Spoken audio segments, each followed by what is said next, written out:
আসসালামু আলাইকুম প্রিয় দর্শক, আশা রাখি আপনারা সকলেই ভালো আছেন। প্রিয় দর্শক, গতকাল মহান স্বাধীনতা দিবস উপলক্ষে বাংলাদেশে দুটি ঘটনা ঘটেছিল। আর সেই দুটি ঘটনা ছিল বর্তমান অন্তর্বর্তীকালীন সরকারের বহুদিনের কাঙ্ক্ষিত ফলপ্রসূর একটি আশাব্যঞ্জক ঘটনা।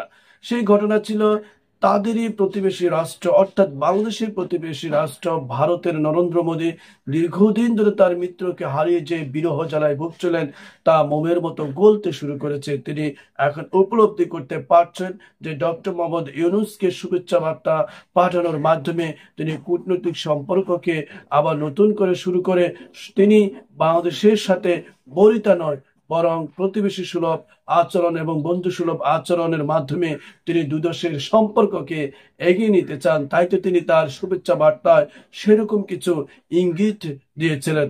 আরেকটি ঘটনা হলো ডোনাল্ড ট্রাম্পের সাথে বলা হচ্ছিল ডক্টর মোহাম্মদ ইউনূসের সুসম্পর্কটা অতটা জো বাইডেনের মতো গভীর নয়, কিন্তু এই ক্ষেত্রেও কিন্তু আমরা পরিবর্তন দেখতে পেয়েছি। সম্পর্কের যে একটা সুন্দর একটা ভিত তৈরি হয়েছে সেটা ডোনাল্ড ট্রাম্পের শুভেচ্ছা বার্তায় মহান স্বাধীনতা দিবস উপলক্ষেও আমরা চিঠিতে আমরা লক্ষ্য করেছি।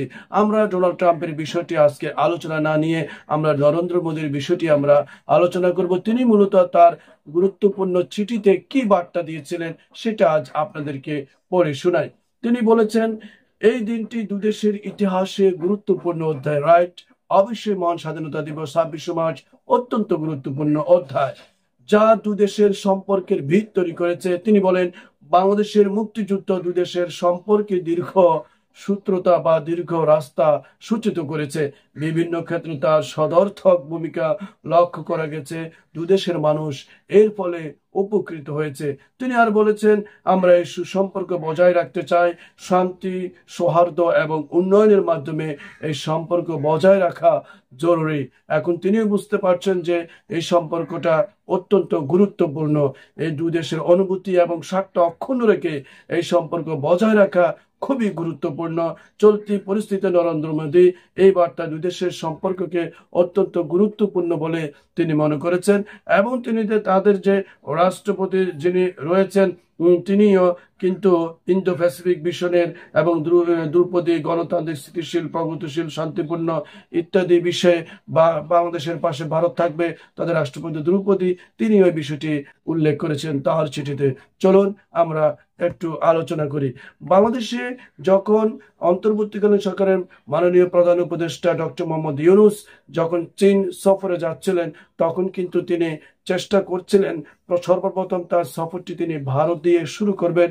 ভারতকে চিঠি লেখা হয়েছিল, কূটনৈতিকভাবে আলোচনা করা হয়েছিল, কিন্তু ভারতের পক্ষে কোনো ধরনের সাড়া আমরা লক্ষ্য করিনি। অর্থাৎ তিনি সাড়া না পেয়ে পরবর্তীতে তিনি এবার মনস্থির করলেন চীন সফর দিয়ে তিনি তার যাত্রা শুরু করবেন। সাধারণত আমাদের সার্কভুক্ত দেশগুলোতে ভারতের সাথে যে নেপাল, ভুটান, শ্রীলঙ্কা এরা সাধারণত যখন নতুন কোনো সরকার গঠন হয় প্রধানত ভারতের মাধ্যমেই প্রথম তার বিদেশ সফর যাত্রা শুরু করে। পরবর্তীতে এই রীতির মাধ্যমে তারা অন্যান্য দেশে যাত্রা শুরু করে থাকে।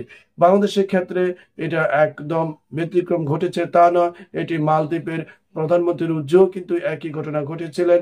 তিনিও যখন তার দেশে দায়িত্ব গ্রহণ করেন তিনি প্রথম সফর ভারতকে বাদ দিয়ে চীন সফরের মাধ্যমে তাদের দেশের যাত্রা শুরু করেন। আমাদেরও দেশে অন্তর্বর্তীকালীন সরকার একই ধারাবাহিকতায় হাঁটতে বাধ্য হয়েছেন। তবে তিনি কিন্তু চাননি। তিনি প্রথমে ভারত সফর দিয়ে তার বিদেশ যাত্রা শুরু করতে চেয়েছিলেন। তিনি দীর্ঘদিন অপেক্ষায় ছিলেন। ভারতের পক্ষ থেকে সে ধরনের কোনো সাড়া না পাওয়ায় তিনি পরবর্তীতে চীনকে প্রথম বিদেশ সফর বেছে নিয়েছেন। যা হোক, অন্তর্বর্তীকালীন সরকারের মাননীয় উপদেষ্টা যখন চীন সফরে গেলেন তখন মহান স্বাধীনতা দিবস উপলক্ষে ভারতের নরেন্দ্র মোদী উপলব্ধি করতে পেরেছেন। তার চিঠিতে সেই ধরনের গভীর কথা আমরা লক্ষ্য করতে পেরেছি। বাংলাদেশকে ভারতের লাগবে, এর কারণ হলো তাদের যে চিকেন নেক অর্থাৎ 7টি অঙ্গরাজ্য রয়েছে এই করিডোর বাংলাদেশের মাধ্যমেই কিন্তু তারা ব্যবহার করে তাদের বাণিজ্যিক ব্যবস্থা সবকিছুই তাদের চলমান রাখতে হয়। সেজন্য বাংলাদেশকে তাদের লাগবে লাগবে লাগবে।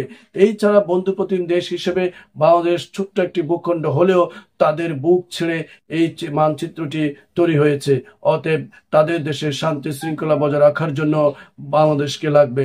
বরং দুই দেশের সুসম্পর্কের মধ্য দিয়ে ভারত বৈদেশিক মুদ্রায় যে পরিমাণ অর্থ উপার্জন করেছিল তা তাদের স্বাধীনতার পরবর্তী সময় হতে অত্যন্ত বিরল এবং নজিরবিহীন ঘটনা। ছোট্ট একটি বাংলাদেশ ভূখণ্ড থেকে তারা যে পরিমাণ বৈদেশিক মুদ্রা অর্জন করেছিল, সেই পরিমাণ বৈদেশিক মুদ্রা তারা 10-15টা দেশ থেকেও একসাথেও তারা অর্জন করতে ব্যর্থ হয়েছিল।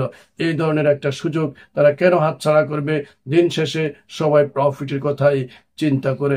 যা হোক, এখন নরেন্দ্র মোদীর চিঠির মাধ্যমে সুসম্পর্কে যে তিনি বার্তা দিয়েছেন, আমরা আশা করি ডক্টর মোহাম্মদ ইউনূস বাংলাদেশে আসার পর এই বিষয়টি নিয়ে গভীরভাবে আলোচনা হবে। এখন সামনে দিনগুলো যদি আলোচনায় আসি, তাহলে এখানে অনেকগুলো মায়ের পেচ রয়েছে। প্রত্যেকটি দেশ অবশ্যই চাইবে তাদের দেশের স্বার্থটা সবার আগে দেখা, এটি অবশ্যই স্বাভাবিক। তাদের জনগণও সেটা প্রত্যাশা করে থাকে তাদের প্রধান যারা দেশের ধারক বাহক রয়েছেন তাদের কাছ থেকে। এখন হয়তোবা এমন একটা দাবার গুটিও চালতেও পারে ভারতের নরেন্দ্র মোদী যখন মাননীয় উপদেষ্টা তিনি চীন সফর রয়েছেন, অবশ্যই তার কাছে এই বার্তা পৌঁছে গেছে। চীন সফরে বাংলাদেশের প্রধান উপদেষ্টা ডক্টর মোহাম্মদ ইউনূস সমঝোতা স্বাক্ষর করবেন, সেখানে তিনি কোনো চূড়ান্ত চুক্তিতে কোনো স্বাক্ষর করবেন না। এই সফর আগে সেটাই আমরা জানতে পেরেছিলাম।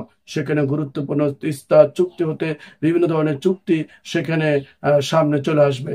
তাই হয়তো নরেন্দ্র মোদী তার শুভেচ্ছা বার্তার মাধ্যমে ডক্টর মোহাম্মদ ইউনূসকে হয়তোবা এই ধরনের গুরুত্বপূর্ণ সাইন অফ থেকে এবং গুরুত্বপূর্ণ সিদ্ধান্তে সমঝোতা থেকে সরে আসার জন্য, অথবা আরেকবার চিন্তা করার জন্য ভারত কি চায়, ভারত কি পছন্দ করে, কি পছন্দ করে না, এগুলিকে গুরুত্ব দিয়ে যাতে সেখানে সমঝোতা স্বাক্ষর করা হয়, এই বিষয়ে হয়তোবা একটা দাবার গুটি চাললেও চালতে পারে। এটা অস্বাভাবিক কিছু না। কিন্তু ডক্টর মোহাম্মদ ইউনূসকে চিন্তা করতে হবে, ভারত যেমন তাদের জনগণের তাদের রাষ্ট্রের স্বার্থের জন্য সুসম্পর্ক বজায় রাখে, এটাই তাদের প্রধান এবং প্রথম শর্ত, ঠিক তেমনি ভাবে ডক্টর মোহাম্মদ ইউনূসকেও তার দেশের জনগণ এবং রাষ্ট্রের প্রধান স্বার্থকে সামনে রেখে তাকেও সেখানে সিদ্ধান্তগুলো নিতে হবে। কোনো আবেগী প্রবণ হয়ে কোনো ধরনের সিদ্ধান্ত থেকে সরে আসা যাবে না। এই দেশের মানুষের বহুদিনের কাঙ্ক্ষিত, বহুদিনের লালিত পালিত স্বপ্ন তিস্তা চুক্তির মাধ্যমে চীনের সাথে সুসম্পর্কের মাধ্যমে তৈরি করার মাধ্যমে বাংলাদেশকে অবশ্যই একটা শক্ত ভিত তৈরি করে দিতে হবে ডক্টর মোহাম্মদ ইউনূসকে। নাহলে ভারতের বলয় থেকে বাংলাদেশ যদি বের হতে না পারে এই সুযোগে, তাহলে ভবিষ্যতে কোনো রাজনৈতিক দল ভারতের বলয় থেকে বেরিয়ে আসতে পারবে কিনা এটা সন্দিহান। ভারতের মায়াজালে রাজনৈতিক বুদ্ধি কুচ্চালে এমন ভাবে জ্বলে যায় কিনা বাংলাদেশ, সেটা আবার অতল গহ্বরে, তাহলে সেটা বাংলাদেশের জন্য অত্যন্ত দুঃখজনক আরেকটি নতুন অধ্যায়ের সূচনা ঘটবে। প্রিয় দর্শক, ভারতের রাষ্ট্রপতি দ্রৌপদী তিনিও তার শুভেচ্ছা বার্তায় অত্যন্ত গুরুত্বপূর্ণ কথা লিখেছিলেন। এদিকে বাংলাদেশের বিজিবি এবং ভারতের বিএসএফ হিলি সীমান্তে সেখানে আনন্দ উৎসব হয়েছিল গতকাল বাংলাদেশের স্বাধীনতা দিবস উপলক্ষে।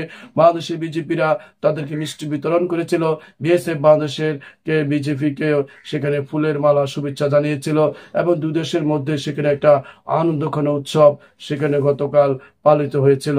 প্রিয় দর্শক, ডোনাল্ড ট্রাম্পের সাথে আমাদের ডক্টর মোহাম্মদ ইউনূসের যে সম্পর্কটা একটু কম রয়েছে, সেটা কিন্তু উড়িয়ে দেওয়া হয়েছে। সেখানে কিন্তু তিনি তার শুভেচ্ছা বার্তা ডক্টর মোহাম্মদ ইউনূসকে তিনি অত্যন্ত সুন্দরভাবে সম্মানজনকভাবে সম্বোধন করে বাংলাদেশের সাথে স্বাধীনতা দিবসের শুভেচ্ছাগুলো তিনি শেয়ার করেছিলেন। এটি অবশ্যই দুই দেশের সম্পর্ককে আরো সামনের দিকে এগিয়ে নেওয়ার জন্য অত্যন্ত গুরুত্বপূর্ণ বিষয় হতে পারে।